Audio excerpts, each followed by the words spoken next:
Welcome to Shine Together, a podcast where Edmonton's brightest minds come together to share ideas, collaborate, and inspire. What makes a city great is its people, and this podcast is all about bringing them together.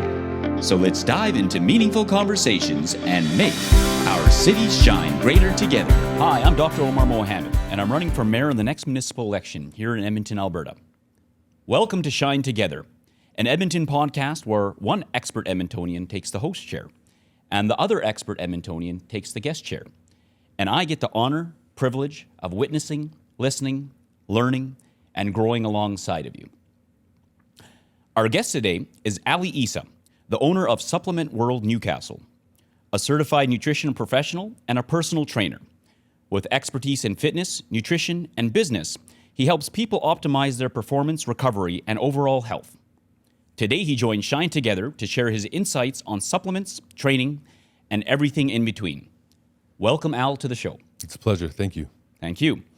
And our host today is one of Edmontonians' game changers, visionaries, and everyday heroes. He embodies resilience, discipline, and the fighting spirit both in and out of the ring. Joining us is Parwez Ghulam, a fighter, coach, and the founder of Wolfhouse, one of Canada's top combat sports gyms. Originally from Tashkent, Uzbekistan, Parwez made his way to Canada to pursue his passion for martial arts and boxing. And in the process, he became the first ever unified MMA featherweight champion. But his impact doesn't stop there. As a mentor, promoter, and manager of over 50 Edmonton professional fighters, he's shaping the future of combat sports through real deal promotions and real Wolfpack management. Parwez's journey has taken him from competitor to coach, and now he's building opportunities for athletes and what it takes to develop the mindset of a true champ, both in sports and in life. Parwez, welcome to the show. The show is all yours.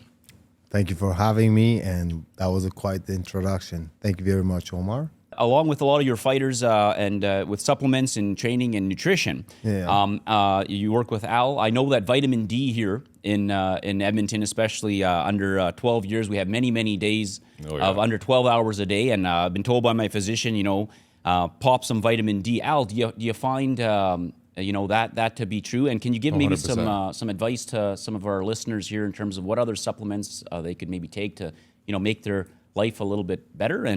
And Parwez, if you can maybe comment on the supplements that some of your fighters are taking in terms of being super training, and being at that high level of martial arts and sports, to that level, like what might be important for somebody that's training super hard. Oh, perfect. Yeah, I can even talk about like what is helping me. Like I was introduced to Ali, we connected about a month ago now, and when I went to his store, he hooked me up with supplements like vitamin D and a few other things that elevates my training and my recovery time. Honestly, it's a big game changer. I was one of the athletes and fighters who did not believe taking any other than just like food, like just the normal food, like eat protein, like your fruits, don't eat anything processed. And but when I went to him, and he really educated me in a lot of stuff, like for example, glutamine, like creatine, BCAAs, like I didn't believe in that until I start taking it and see the big difference now, huge difference on that. And I suggest everybody should really get that knowledge and like put that into their game training. Either you're training for weight loss, training for a fight, or whatever goal you have, you do need that extra boost from like supplements and proper diet. Yeah. Okay. And Al, if you could comment, like me, I'm a 46-year-old male. You know what I mean? I get up. I used to train, 20 years ago and a lot more healthy, but I live a busy life. A lot of people here in an urban environment, we get up, we work 40, 60 hours a week. 100%. Is there any advice you can maybe give, somebody my age, or even younger, like some real life advice, like in terms of supplements besides vitamin D? We all know about vitamin D. But could you maybe just, if you were to give some advice to any Edmontonian here or anybody in general, what would you suggest they take daily? Like, definitely say vitamin D, obviously, because it's winter, 8 months out of the year. Magnesium is responsible for like over 300 like biochemical functions in the body. So magnesium is very important too. Obviously, protein And I think the most important supplement is definitely creatine monohydrate. So as we get older, we lose muscle naturally. So it helps you retain that and hold on to it. Especially if you're cutting or you're trying to build muscle, like creatine is something everybody should be on. So you'd suggest, like, for somebody like me to take a vitamin D, a creatine, Magnesium, monophosphate, and a magnesium daily. Yeah, and zinc too for immune health as well. Obviously, you should always check with your doctor because there's certain ones like calcium, potassium that you shouldn't be taking, especially if you're healthy, because then it could just build up in your body and then it could be more harmful than good, right? So, yeah, always check in with your doctor, do regular blood tests and all that stuff, and don't just listen to me. Obviously, everybody's different, right? So, but vitamin D, I'd say vitamin D, magnesium, zinc, and creatine, along with protein powder, is definitely everybody should be on. Everybody, that. Yeah, male, female, doesn't matter. child, 100%. adult, everybody should. It's so essential for just maintaining health, and a lot of people that are chasing, losing weight, building muscle and stuff like that. It's so essential, especially creatine. It's like a modern day multivitamin. In my opinion, they're actually giving it to people with Alzheimer's and stuff like that, and it's showing to help them with that. So it's very important, especially creatine. But creatine monohydrate, that's the most researched one. I don't know about the other ones, but creatine monohydrate for sure. Very good. Okay, and maybe this is another question for you, Parwez. So here in Edmonton, we know that young adults, particularly those between 18 and 24, are the most frequent victims and offenders of violent crimes and incidents in Edmonton. I know this is a little bit off topic here, but the same age group we know are there for a lot of drug-related offenses in Edmonton and that sort of thing. And you owning a gym, you always watch these movies, right? You see somebody on the streets that goes to a gym and they change their lives. Now, you train a lot of fighters. You've been at it in the game for a little while. Is that real? Does that happen in your gym? And have you ever seen any stories like that? That happens all the time. Like, I have a lot of stories. I'm not going to take up the whole time, but I will give a couple of the success stories, so you called. People come into gym, first of all, I want a couple of things I want to touch base on that. Like, boxing gym, martial arts gyms are so essential for the community. Because boxing, martial arts gyms, the only place you see cops and crooks training together, right? That's so funny. And you see the kids and adults training. Everybody, you see from every nation, every walks of life come in. They all put their difference, leave it at the door. And that itself, can help so many people in so many different ways. Going back to the success story, I had this kid, 14-year-old. Police, he got in trouble with police, and the police recommended that he should take up martial arts or boxing, right? At that time, I used to work at this gym in Northside, and before I even opened my gym, I was the head coach there, a UFC gym. And this kid came in with a lot of issues, had an anger issue, wanted to fight everyone. Now he's a 2-0 professional fighter, going for his third fight. He's fighting March 28th in Red Deer at Havoc. He's doing his third bare knuckle boxing. Right on. He changed his life around. He came from a very rough upbringings. With parents and all that stuff, society. He's a First Nation, he came in with the hopes of just learning how to fight and protect himself, like most people come in. And he keep training, and boxing and martial arts give him that purpose. Me and you were talking about it yesterday, I think. What you said, a lot of kids, you ask, what do you want to be? Their answer is they don't know. When you come to martial arts or boxing, you will find that it. Right. What do you want to do with your life? And I think through martial arts and boxing, I helped them, recognize his strengths, obviously build them up. And instead of him becoming another bum on the street, robbing or terrorizing the streets of Edmonton, Doing now drugs he's or anything like that. Yeah. right now he's doing good with his life, and I'm really proud of that. Right. And I have many stories like that. Many stories like that. Yeah, because you'll find at the age of adolescence and discovery, and they'll say that on average between about 16 to 24, and some people never discover it. So you've seen people in your gym come at this age where they're kind of maybe scattered in life, and would you say, in your opinion, that combative sports with the discipline along with that that you find that you've had many success stories in terms of finding better direction in life and translating that maybe to other things to be better members of society just through your gym?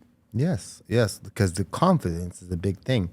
We live in the era that a lot of people lack confidence, especially after COVID. That really messed up a lot of people. They can't even go outside on their own. They need their mommy or daddy, some kind of guardian, to go outside to get a cup of coffee.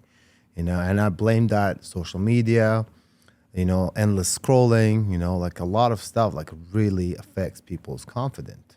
They see stuff like, people lifting 400 pounds and then they right away start competing, then like in their own mind, right?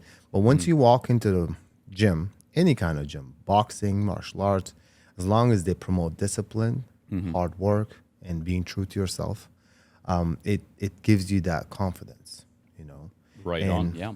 And that confidence. And, along with nutrition, of course, like your gym being a spot where, again, people are taking themselves to the limits, right? So obviously what goes into your body is going to result in what's coming out at the ring. I mean, you train a lot of professional fighters and that sort of thing. And besides, Al, you were mentioning about, the things that Edmontonians can take daily. But as a trainer, these things can get expensive, right? And that sort of thing. But do you find that once somebody gets into the gym, they get a more drive in order to be able to purchase these things and, find some initiative to do that? And do you see that as well, Al, in your office as well? In terms of what kind of nutritional supplements fighters will do? Like, are they taking like a million type supplements and spending a lot of money on this stuff, or what do you see in that result? It's cheaper than eating out. 100%. I was literally gonna say that. Yeah. Okay. So if you spend like $20 to $50 per day on, like, let's say going out or whatever, you could easily put it to something that's actually good for you. You know what I mean? So it is an investment to your health, and yeah, sometimes it is expensive. But I mean, if you put shitty oil or shitty gas in a car, it's only gonna get you so far. Same thing with your body. So we have to treat our bodies with what we want the outcome to be. You know what I mean? So if we want to be healthy, we want to live longer, we want to perform in the gym or become a all-star fighter or whatever your goal may be, it's so important to kind of have your diet is number one for sure. Like, supplementation is it's supplement for an already healthy diet. So I mean, if you have a shitty diet and you're taking the best vitamins in the world, you're really going to see no benefit, right? So it's important to have your diet, your activity in check, and then your supplementation. Yeah. Okay. Now, another thing, Parwez, I wanted to mention to you before I give you back your show here. Now, we know that the city of Edmonton, it has a combative sports commission. Yes. Okay. And you guys know that I am running for mayor of Edmonton. But along with this podcast here, we're discussing certain things with Edmonton issues and the Edmonton Combative Sports Commission. Now, correct me if I'm wrong, but I've looked at this commission, and as a sanctioning body, my understanding that this is pretty much a nil commission in terms of what you're doing. And you're one of the biggest gyms, if not the biggest gym in Western Canada, from what I understand. But pretty much, this commission is pretty much inaccessible to somebody like you maybe wanting to try to promote a fight. And the reason for that is that this city only accepts applications for venues with over 4,000 people to be considered. Or greater. Is that true? That is true. Okay. What do you have to say about that? And what would you suggest the city maybe helps you out trying to conduct a business, trying to inspire a lot of our youth here in the city? And how does that limit you from conducting business that you're doing and promoting youth? You're a business that pays a lot of taxes here. And has the city done you right in this regard? If you could comment on that. Oh, boy. Go ahead, man. Just let it out, bro. Just let it out. See, that's a good question. First of all, I think that's a very silly rule, and they're trying to keep they want to just keep feeding the big fish, UFC or something like that category and that scale of promotion to come and do the fights. But all the promotions local sizes, local promotions, like myself and a few others, we cannot host a show in Edmonton because of all the bureaucracy and all the bureaucrats ruining everything for us who's in the city. But we can run the same thing outside of the Henday, go to like the reserve and get American commission, which is great commission, very easy to work with, much easier than Edmonton. Right.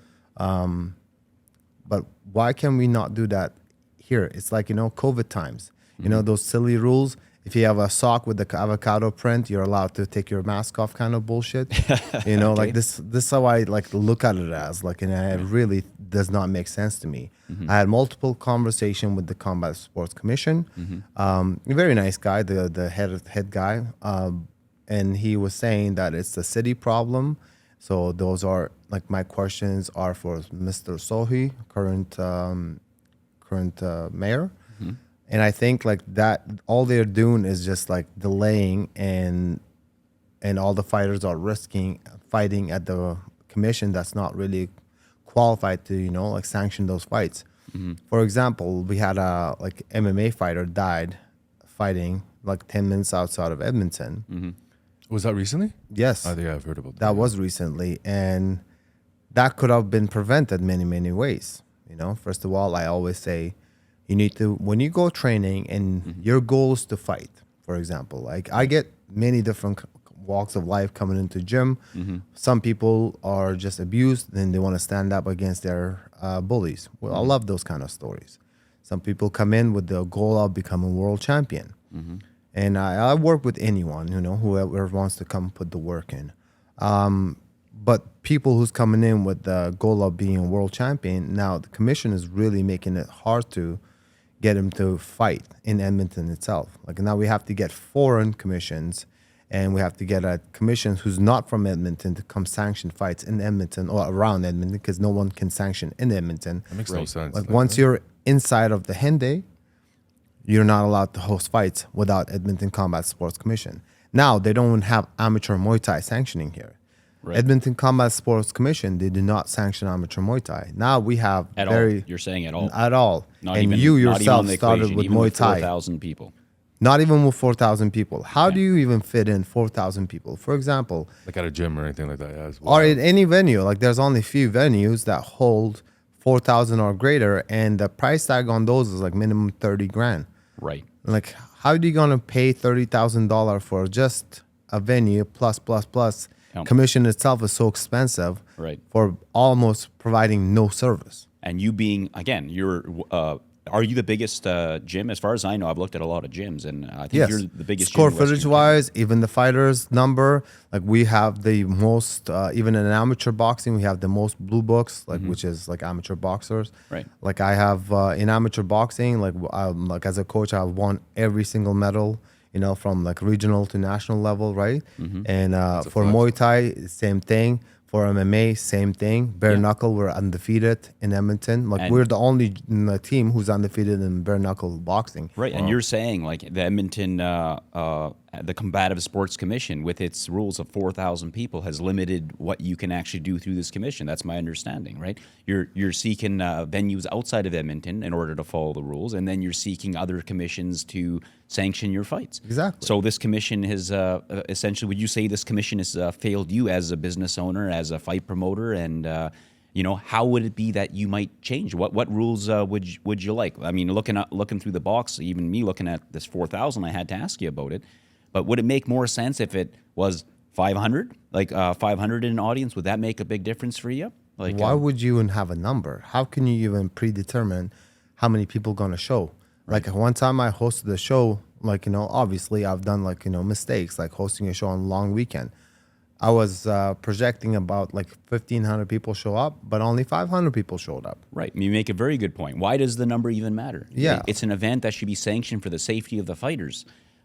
It should be up to you as a promoter, like if you're going to sell the ticket sales or not. So why is it that you think that Edmonton put this number in here? Do you have any theories behind that? Yes, like I do. And I think this is to just keep like whoever's like, local levels, like, not grow at all.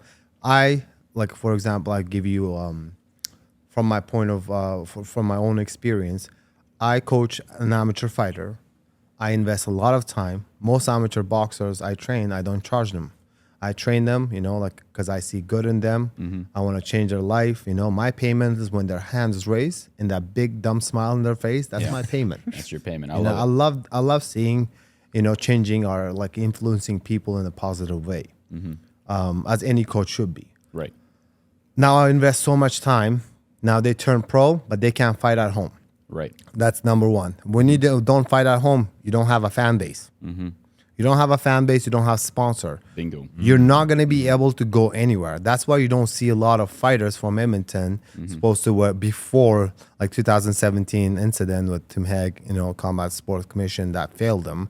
Right. And before that we had fights every weekend. It was awesome. We had every weekend. There was MMA fight and boxing. It was a city of champions, and the combat sport was growing in Edmonton. I think we were the mecca of boxing and fighting back in the day.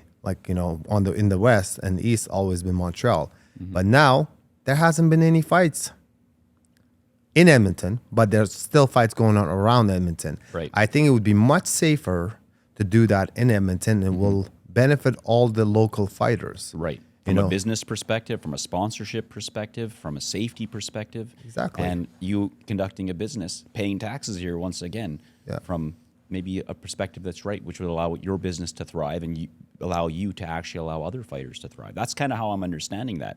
Because, I pulled up, me running for mayor here, I've been pulling up a lot of data and been looking up at a lot of things and a lot of the commissions and things that our city does here. And I was actually really surprised about that number. So thank you for giving me a very concise answer on that and allowing me to understand a little bit more about the red tape that you have to deal with here. There's a lot of red tape in the city, but it's a very, very, very, very concise answer, and it made me understand that a little bit better. But yes, sir, I'll give you your show if there's anything that you have any questions regarding supplements or anything like that. And since we have Al here on the show, and so I'll give you back your show, sir. Wait, I have a question. Is this just an issue in Edmonton, or is it in Calgary as well? No, Calgary has their commission, and Calgary, from what I've been told, is not easiest commission either, but at least they have fights all the time. So they can have it in the city? Yes. Oh, we can technically, we're allowed to have it in the city, but current mayor and the city council has made this silly, very, I do not understand or agree with. I'm totally against this rule. 4,000 people venue are up. It doesn't make sense to me. How can we get to the 4,000 people when we cannot build up our fan base in Edmonton? 100%. All our shows are outside of Edmonton. People now, the city is putting a lot of people in danger. First, people always drink when they go to fights. Now you're driving 20 minutes outside of Edmonton, you're having a few drinks here, and you're risking people of getting in accidents. I'm not saying it's their fault. Everybody should be responsible. Nobody should be drinking and driving. Do not drink and drive, folks. But that's I know what you're saying. You're talking real. Sometimes occurs, no filter. Right? A lot of people do that still. And if Edmonton Combat Sports Commission, just the city of Edmonton itself, should make it more so they're there to help instead of putting the rules and stopping us. I think any kind of commission or city council should be working with us, not against us. Right. It feels like right now, Edmonton City and the Combat Sports Commission, almost their rules and everything is working against us. They're stopping, blocking the red tape. What are you saying? I have to go over so many hoops to sanction a fight in my gym. And it would be just better off for you to leave the city, call another sanctioning body somewhere else, even for local fighters who are actually...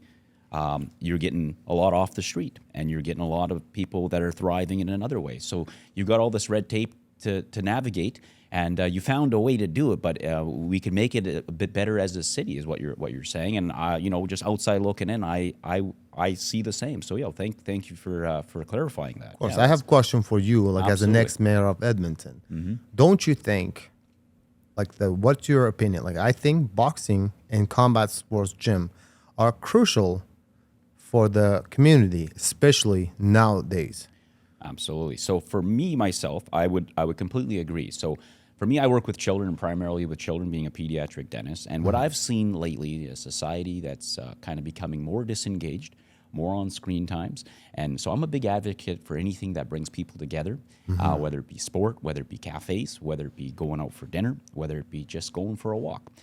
So I'm a big advocate for combative sports and confidence in what it gives to children, especially me being used to train myself back in the day and what that gave to myself. And in terms of actually helping any kind of sporting events, whether it be soccer, whether it be hockey, whether it be boxing, whether it be anything. I think as a city, if we can, as a municipality, if we can actually help and actually advocate and actually support these initiatives, yeah, I'm absolutely all for it. And that's why, when I looked at that and I met with you, and I'm a ring announcer with you, Parwez, March 15th, it's a Time to Shine event as well. We're having, how many fights are there that night? It's 15 18 fights. 18 fights. I'll be looking forward to that. Yes. I'm excited. But the energy is really great, and, brings people together, brings the community together.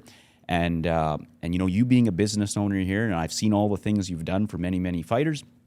It upsets me a little bit to hear that, you've got extra struggles besides the regular running a business and training fighters, and, you've got children yourself, you got a child yourself, and you got a family yourself. So, just add a lot to your plate. Why is it that the municipality is giving you a little more difficulty when you're doing so much good in the city? So that's how I see this.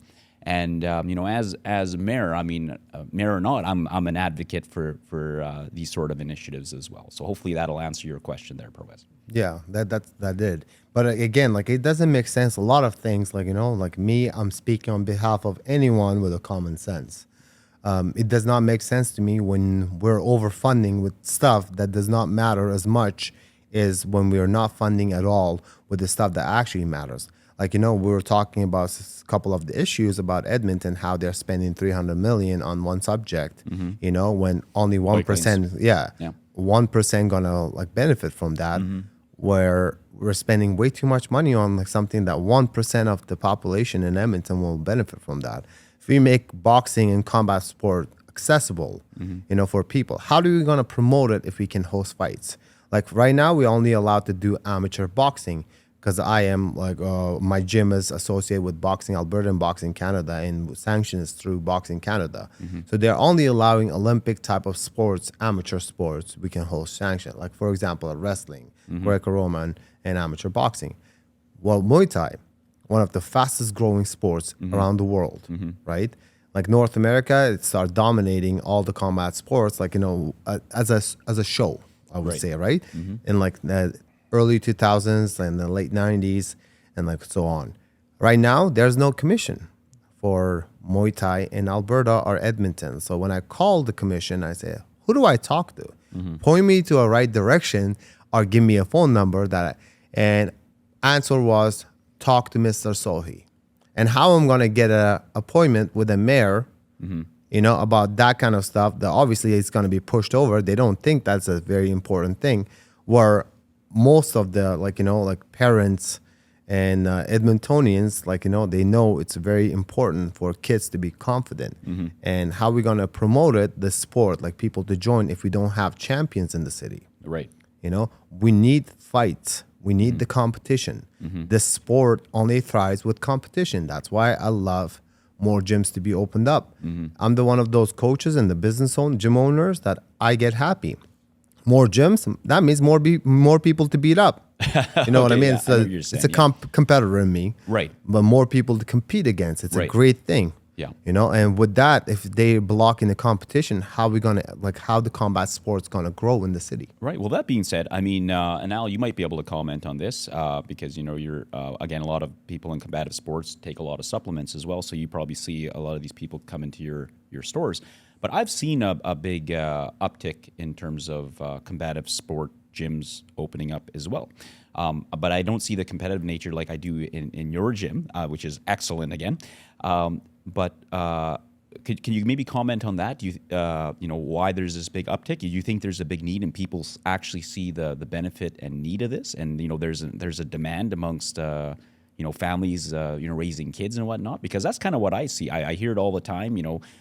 Again, dealing with kids and people asking me, do you know of any gyms or anywhere to go? So, and I think, businesses have opened up, but, when I hear restrictions like this of, allowing combative sports and this kind of sport to hit that next level, it seems like there seem to be the municipalities as forming some restrictions on you guys. But have you seen a lot more gyms pop up over the years? Yes, you know, and also a lot of gyms close down because there's no competition. Again, you're promoting. If you go on a radio or TV, you do like any kind of the Better Call Saul kind of, ads, that's not going to help you for a gym. Okay. The only way to like promote our product is through competition. You know, I have spent $0 in any kind of promo. All our work is word of mouth, and people see what we do in the ring. Right. When you see the color black and yellow, which is Wolfhouse color, you know you're gonna see a knockout. Okay. You know, and I'm proud of like that, it. and I like I'm the proud of confidence. that statement. You know, Very good. and I train everybody like that, and most gyms too. Like they're proud of that. I'm happy more gyms to open up, but there's a lot of gyms actually closed down after COVID. And parents are getting tired of this whole woke culture. You know, maybe some people will not like what I'm about to say, but I don't give a fuck. Like, you know, I will say it how it is, and my opinion would be, It's spicy. yeah, you gotta It's keep it spicy. realistic. You know, like all these parents are getting tired of this thing. You know, the safe place and all that stuff. The world's never gonna be as safe as what parents will like want to or they're dreaming of. World's always gonna be like, you know, there will be bullies. Right. Only way to get rid of bullies is to train and have a strong next generation.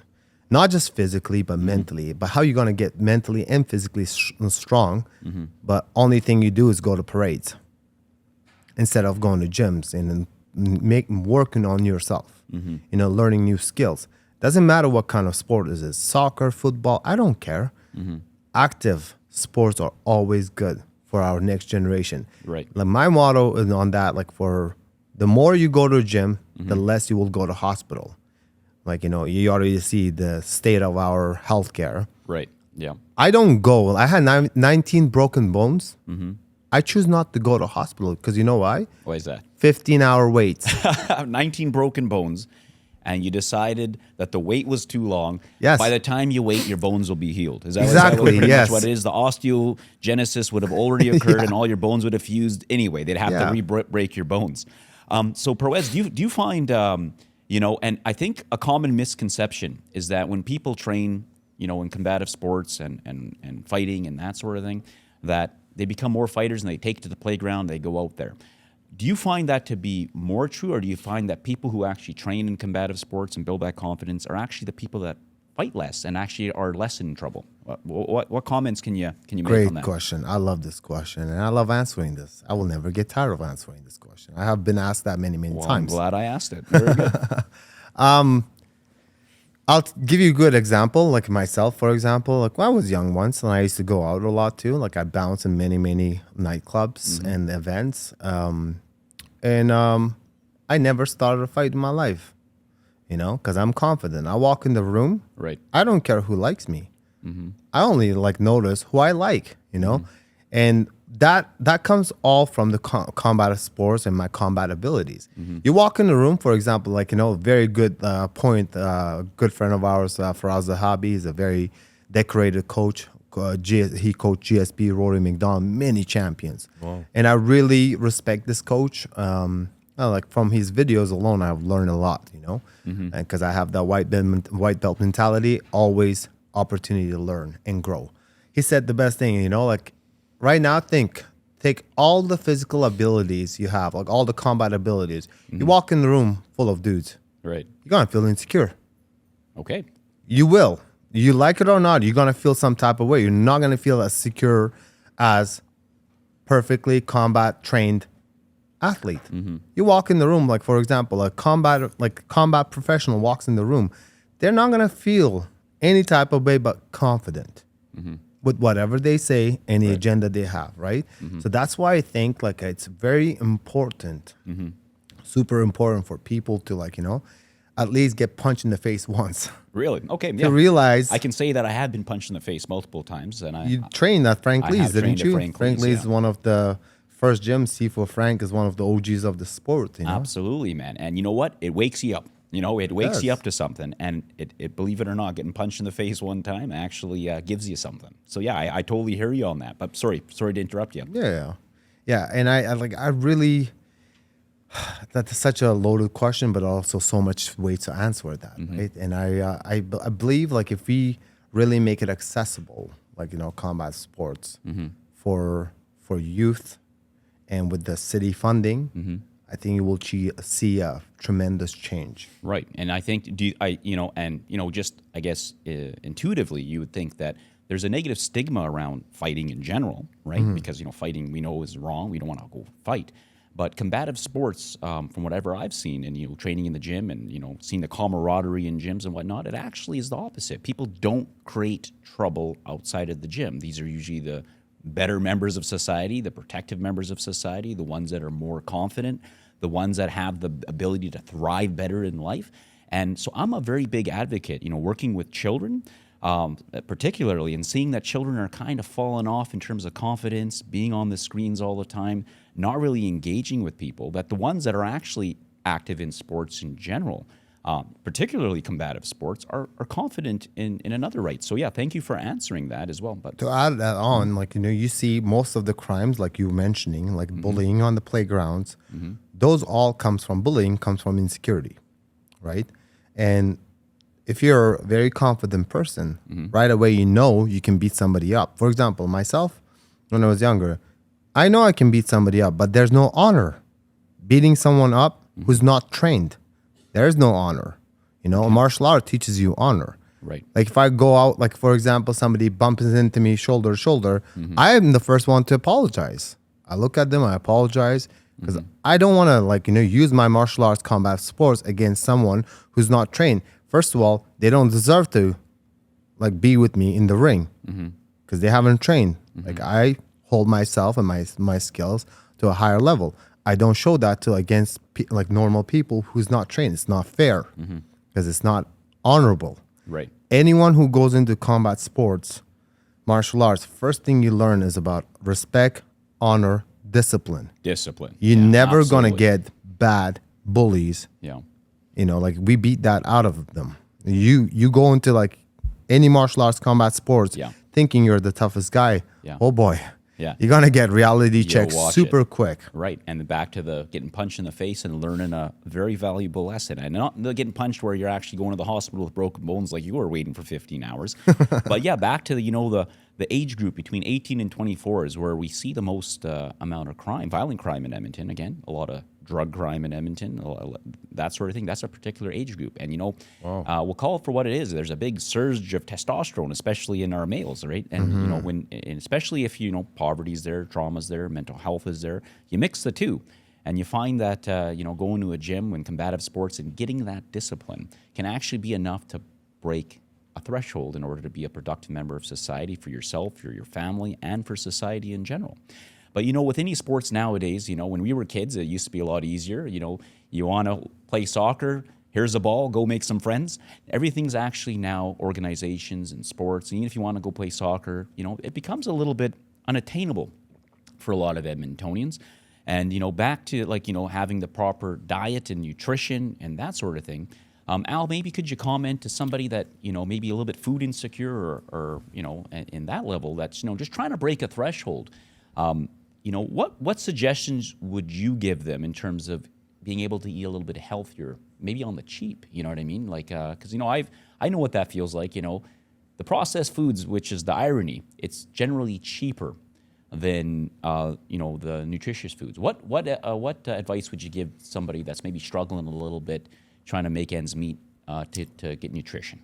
I'd say kind of just kind of plan your meals around the protein source. It's kind of the easiest approach, especially when I used to train clients. It's kind of what I would tell them.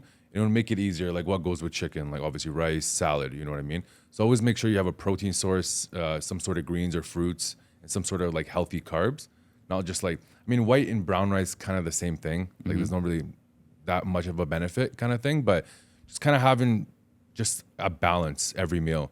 And not eating too late because your metabolism slows down. So don't eat late. That would be a piece of advice you could give anybody. It doesn't cost anything to not eat late, right? It's free to not eat late. and it's hard here because honestly, what's open past 9, unless you go to a restaurant like Cactus or Earl's or whatever, McDonald's, all this fast food stuff. There's no really options here, man. It's definitely hard, but it's no excuse at the end of the day. You can definitely do it at home. It is expensive. Groceries are at an all-time high right now, but there's definitely ways around it. But for sure, number one, increasing your protein kind of surrounding your meals by that. Protein first. Yeah, for so sure. avoid the carbs as best as you can. Avoid like all the sugars, the pops, right? 100%. Water over pop, maybe. Yeah, and honestly, diet drinks. Like I know there's a huge misconception about aspartame and stuff like that, but like there's really been no proof or no study. Well, I'll argue all day about aspartame with you, sir. I'm an expert in sugar. I'll tell you that, in all forms of sugar. 100%. But we can have a conversation with that. Again, it's a political discussion in its most own definitely, right. yeah. And Stick to natural food. stick to natural food. So I have advice always just generally to people and with inflammation and joints, and correct me if I'm wrong, but I'll just tell people just don't eat anything from a package. If all you do is just don't eat anything from a package, and thank you for adding, don't eat anything too late. What time would you say to stop eating? It's different for everybody because it kind of just depends on your, like, if you're sedentary at night kind of thing, like then that's when you should stop. If you had to eating. give a global statement to all people, what would be the cutoff time for the general public? Cutoff would you time? say? Yeah. People who wake up at 8 a.m. And the normal person who wakes up at 8 a.m. What time are we going to bed? That's kind of it'll be easier. Okay, so how many hours before bed should you I would stop say like eating? 3 to 4. 3 to 4 because it hours. actually affects your sleep as well. Okay. Like being able to be in a deep restful good. sleep because your body's Absolutely. breaking down whatever you ate before. Sleep is very, very important. We 100%. That makes a lot of sense, actually. A lot of cultures, not North American, but a lot of cultures have a rule. After dinner, everybody goes for a walk. Like most Soviet countries, like, I'm from the Soviet country, Uzbekistan. Right? Uzbekistan. And like after dinner, it's a normal that entire people like who live in my city or my neighborhood, everybody goes out for a walk. Yeah. What he's saying, it actually makes sense. Yeah. 3 to 4 hours before bed. Yeah. And try to add a walk after you. Obviously, it's hard when it's minus 7,000 outside. Right. So stop eating before bed, 3 to 4 hours, and go for a walk. Both things that don't. And try to hit like 10,000 steps a day. Like that's like 200 to 300 calories right there. Yeah. And it's just it's an easy way to get your cardio in a way. You know what I mean? So Right. there's definitely things little tips and tricks that you could do that go a long way. It's just the consistency part of it is the biggest part. Well, they say movement is the best lube, right? That's what they say, right? You just keep 100%. moving. So 10,000 steps a day. And you, Parwez, somebody trying to get into sports in general, maybe doesn't have some dollars to their name. What would you suggest to them? Perhaps in combative sports. Is there any resources like online or anything they can do to try to get into the sport in terms of discipline and that sort of thing? Any advice you could give anybody in that regard? We have a program for those kind of individuals, right, who cannot afford to pay membership, and they actually want to get training. I put them usually in the duties, like they clean the bathroom or like they nice. exchange service. That's amazing. I'm also teaching them how to be accountable. Humility is a good thing. Did you say accountable? Accountability, like the city of Edmonton should be accountable for the way they spend our tax dollars, but and the potholes. accountability. And Absolutely. the potholes. I agree. We can talk about city a little, but I have a few questions to our next mayor. Fair enough. But in terms of, if you can maybe, sorry to interrupt you, but that's amazing that you in your gym you actually allow people that in a group that might not be able to afford it. I mean, I don't generally hear that in too many sports. So thank you again, Parwez, for doing such a thing. And if you had people come into your gym before that have just you kind of given them a job to pay for kind of the services.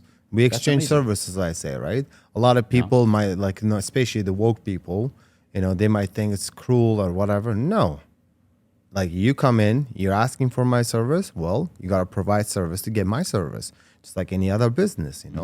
It's not necessarily free, but I'm making it accessible for people with a horrible money management. Right. So you don't even exchange money. You make it accessible through trading of services. This is why I think combat sports and martial arts gyms, boxing gyms, should be government funded. Because speaking from my own experience again, we do more for the community than any of the social work. And now I'm not shitting on social worker. We do need social workers. There's a lot of cuckoos out there who do need help. I'm using the word cuckoo, but there's a lot of fancy word, which I'm not really educated to speak about.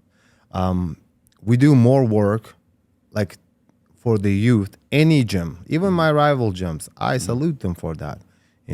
We do more work for the community and the next generation than all this funding is going. I don't know where it's going. You give me some numbers. Like I didn't sleep. I thought about it. I was researching all night. Where's the money going? Like, how they say, follow the money. If you want to know What's the answer? Follow the money. Gyms don't get any funding. Only thing we get as an amateur boxing gym, non-profit boxing gym, is the casino through AGLC, which ain't really enough. Right. You know, I personally think if government would support all the combative and martial arts gym, not all, obviously the qualified ones. There are some bums who run the gyms, should not be doing it because it's a dangerous sport. People die in this sport. Right. But all the qualified coaches and the teams and the gyms should be government funded for that reason alone. You know, a lot of people, like what we're trying to do, instead of investing in the youth and change their behavior and how they outlook and all the goals, we're spending 10 times more when they're 30 and unsalvageable. They're already too late. Now you're spending 10 times more on mental health, on healthcare, like they're living because they're bums. They don't know anything better. They need to be catered. Right. Look at the homeless number. You told me that? Oh my God, I was scared. I'm like, 5,000 plus. that what is we have crazy. in Edmonton. In Edmonton. Yeah. How cold it gets here. Like, Yeah. I sometimes don't want to leave my house to go to my truck. It gets that cold. Imagine living on And the you're street. a fighter. Exactly. So sad though, man. It is very sad. I'd rather my but- taxes go to that, like something that helps the homelessness and all these huge issues that we're facing, but we're seeing really no results, We're seeing nothing. no results. And you know, another thing that I noticed, Parwez, you know, coming announcing at your fights, is that your gym is right across from one of the locations of the Edmonton Food Bank. Yes. So now you get an eye. You've been at that gym for a while. Can you comment on maybe how many people are attending the food bank lately, just from a witness perspective? Have you seen a big surge? Because the numbers are that 47% increase in the last 2 years. So I what do think you it's see? higher. It's a funny story, actually. Like when I first came to Edmonton, it was 2009, December 3rd. When I got out of the airport, it was minus 47 that day. Coldest day, I think, Welcome to like for Edmonton. long. Yeah. Is it colder in Uzbekistan, by the No, way? as it's cold not. as it gets, minus 10. Okay. It's mellow. All right, cool. But it's a I thought it gets cold there. no, Uzbekistan, like my city, the Tashkent city, like in Russian you say Solnichny Gorod Tashkent, means sunshine city Tashkent. We get lots of sunshine. You know? Damn. on. Yeah. Interesting. Did not know that. When I got here, it was so cold, and anyway, like I went through a really hard time as well, just same as you. Like that's why maybe we can relate to each other a lot. Like I've been through a lot of adversities, same as like most immigrants. Funny story, that food bank, I went there one time. Me and my mom, we were struggling really like bad. Couldn't find a job, didn't speak the English. Only 3 words I knew was hi, bye, and fuck you. You know, so it's hard to get by or get a job when you don't have like vocabulary is limited Right, in right English, right? I went to that food bank once and stayed in the line. I was very thankful actually. There was no line. Like people called by appointment, and there was like it was very nice. And you got 2-3 bags full of food.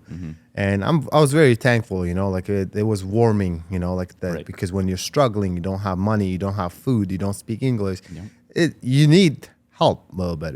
Right. But now I own a gym across the street from the same food bank, Yeah. and I saw the lineup. It's crazy. Yeah. People line up, like they take over my parking lot, Wolfhouse parking lot, and we have a big parking lot, can fit up to like 200 cars. Right. Vehicles, and they take up all our parking lot. During the day, it gets so crazy busy.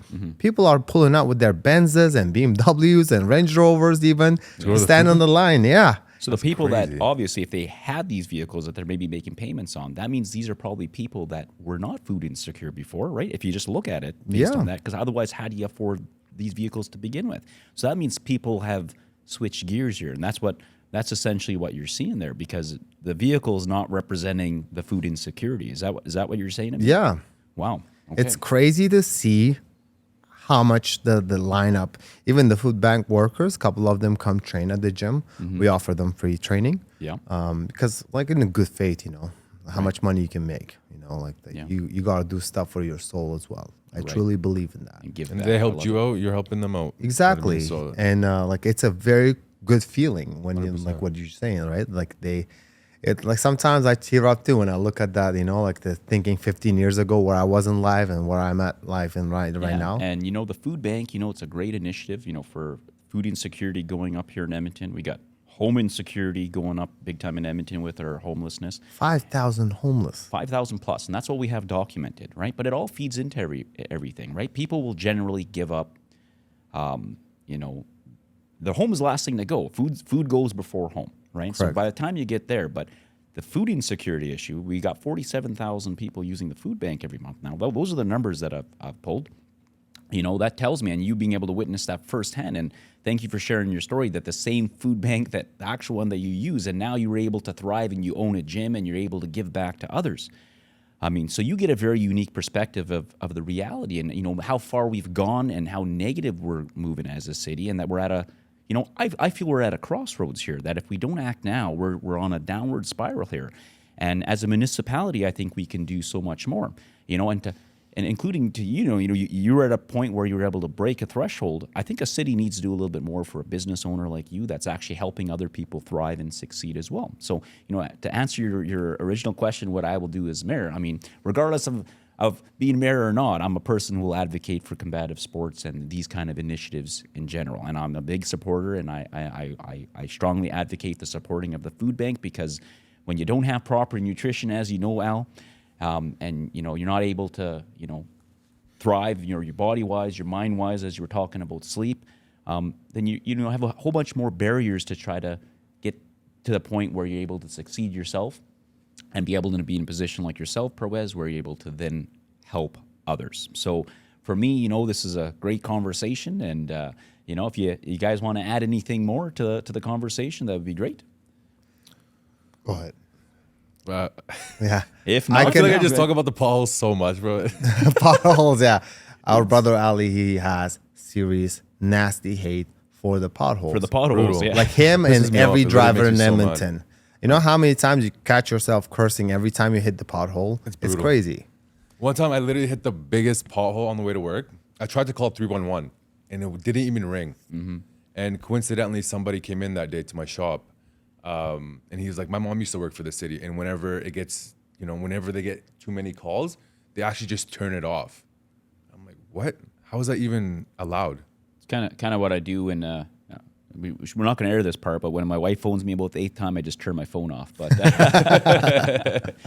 But yeah, Right it's on. crazy. I'm like, it's like, where does our taxes go? You know what I mean? Like little things like that, like the fact that we can't even, call 311 sometimes, and they have the ability to just close down the lines just because they're getting too many calls.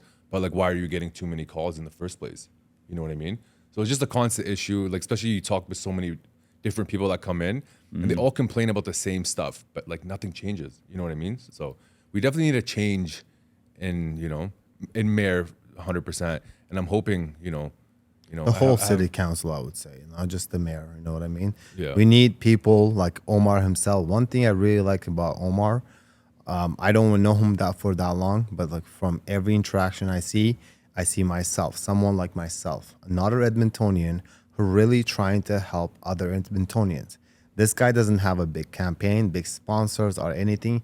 He's leaving his well-paid career to help Edmontonians. And I think we need more people like that with that kind of mindset to serve us. Essentially, us, yeah, essentially the city's job is to serve the public. Right, yeah, and that's what I believe as well. I think the job of mayor should be one of service, not of politics. This is exactly why I'm running, because I think politicians have done us wrong in a lot of respects. Got me going, and we were talking about the encampments, and we're talking about the homelessness situation, and 110 amputations last year due to the homelessness situation, and frostbite is completely unacceptable. Not a small numbers. It's not small numbers. 47,000 people at the food bank are not small numbers. And people say, well, how are you going to change this? Well, you start looking at where the city spends money. You start looking at the red tape and barriers that are here. And, you being in the combative sports, even that is a barrier for you to succeed and thrive. And you're a person who gives back to the city and actually helps people literally get off the street. Some of our most violent youth, some of our most, people in gangs, people that are kind of lost a little bit in their way.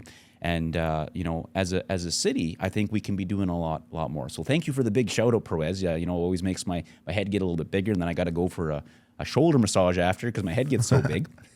But and thank you, Al, and thank you, Parwez, for being on the show and giving your comments. It's always great to have people on the show and have an organic discussion. But that's all the time we have for the show today. And I just want to say that it's time to shine, Edmonton. Let's shine brighter together. The time has come. The time is now. It's time. It's time to shine.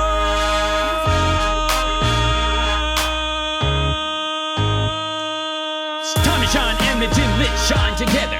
Let's all shine bright in all kinds of weather. Time to shine, Edmonton, let's shine together.